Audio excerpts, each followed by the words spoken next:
श्रीतुलसीदेव्यै नमः। अथ तुलसीस्तुतिः। श्रीभगवानुवाच वृन्दारूपाश्च वृक्षाश्च यदैकत्र भवन्ति च विदुर्बुधास्तेन वृन्दां मत्प्रियां तां भजाम्यहम्। पुरा बभूव या देवी त्वादौ वृन्दावने वने तेन वृन्दावनी ख्याता सौभाग्यां तां भजाम्यहम्।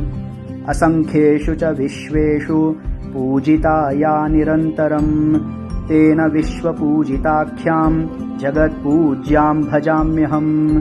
असङ्ख्यानि च विश्वानि पवित्राणि यया सदा तां विश्वपावनीं देवीं विरहेण स्मराम्यहम्। देवानतुष्टः पुष्पाणां समूहेन यया विना तां पुष्पसारां शुद्धां च द्रष्टुमिच्छामि शोकतः। विश्वे यत्प्राप्तिमात्रेण भक्तानन्दो भवेद्ध्रुवम् नन्दिनी तेन विख्याता सा प्रीता भवताद्धि मे। यस्या देव्यास्तुला नास्ति विश्वेषु निखिलेषु च तुलसी तेन विख्याता तां यामि शरणं प्रियाम्।